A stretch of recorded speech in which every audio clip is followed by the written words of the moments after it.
3, 2, 1. Good morning, everyone. Welcome to the EST cast. My name is Anthony. Thank you very much for joining us today.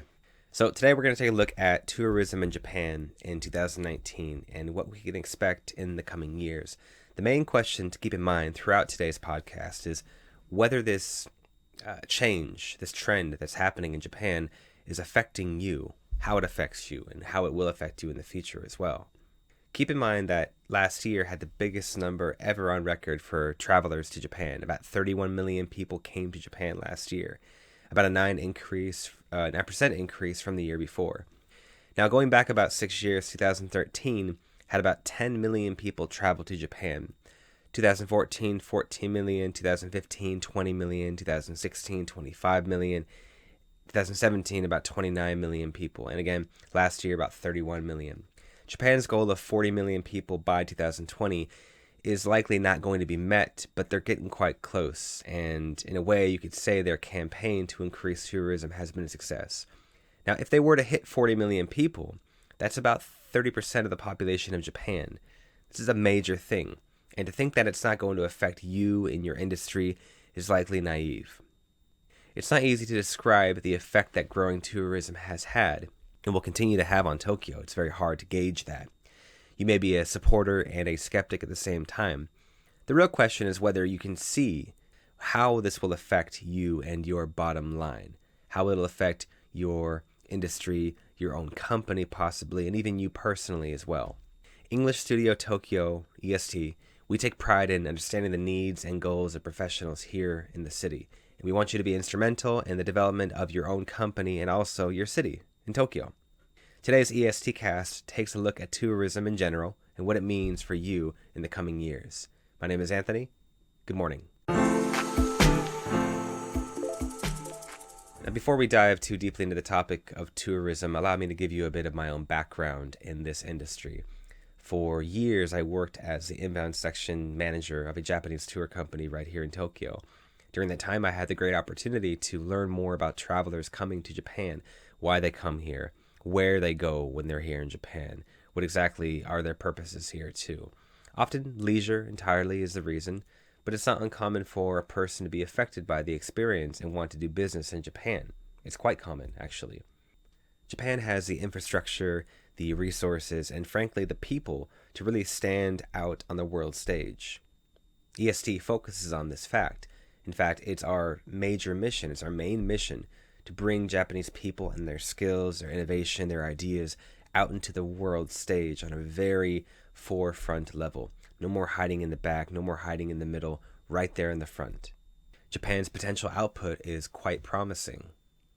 One of my favorite stories and one of my takeaway experiences from my time as a travel manager was an occurrence where we had about 9 travelers come from Singapore.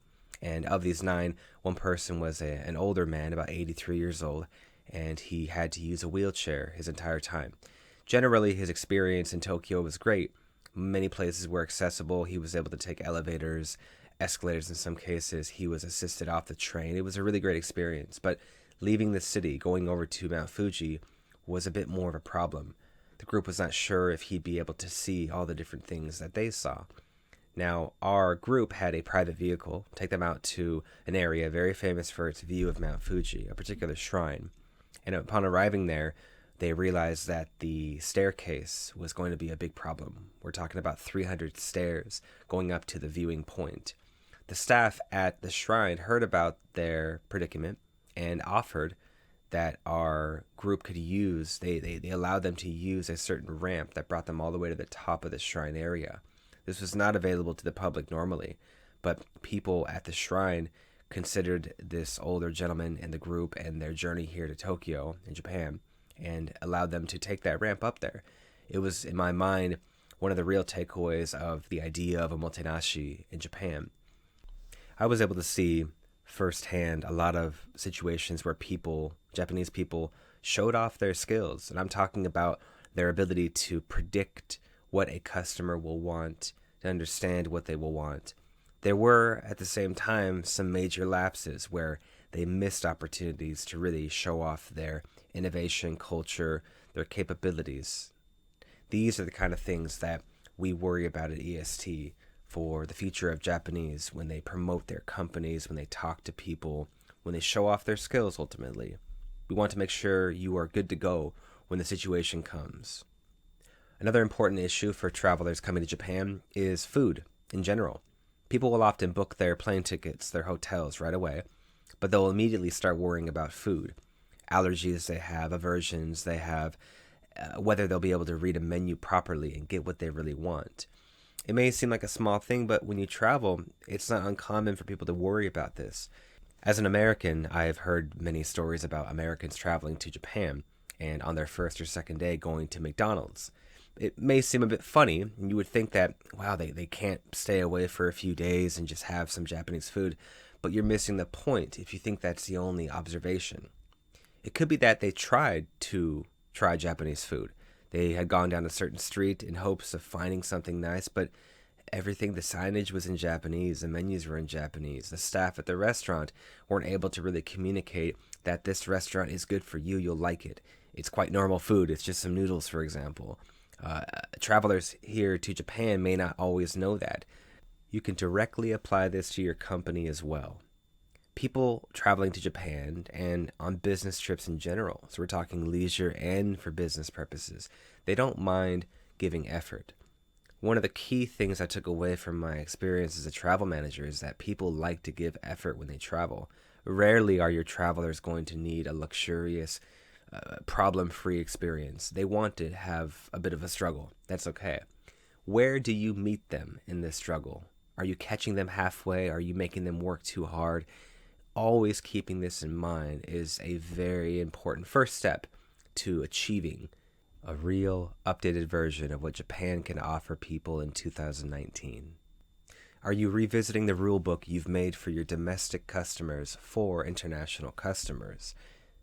How far can you take this o mo te nashi concept, and how will your global communication skills help you on your way?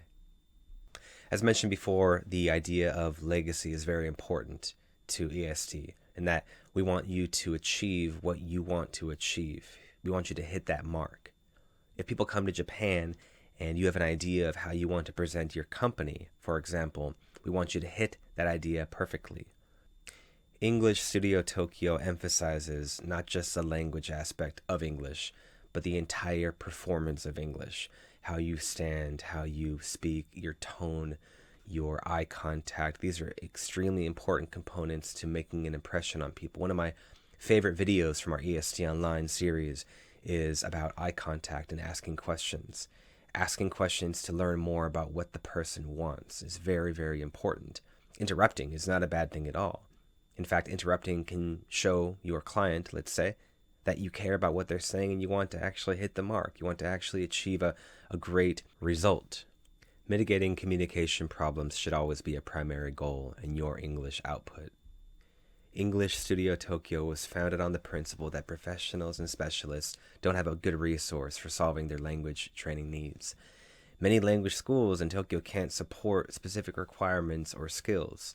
EST specializes in working with business leaders, brand specialists, engineers, doctors, scientists, and other highly skilled professionals to achieve tangible communication goals, presentations, pitches, seminars, negotiations, and more. Our EST cast is yet another way that English Studio Tokyo prepares you for your communication challenges. I'll be joined by a guest with specific expertise and experience in a certain field, or with a certain encompassing question in mind. We will discuss some of the most important developments that take place in our city. We'll discuss relevant trends that either have direct or indirect influence on the work that you do here in Tokyo every day. Your development and understanding is our key goal. Join us next week as we continue our discussion on inbound tourism here in Japan. Everyone, thank you very much for joining us today. We look forward to seeing you again on the next EST cast next Saturday morning at 9 a.m. My name is Anthony. Thank you.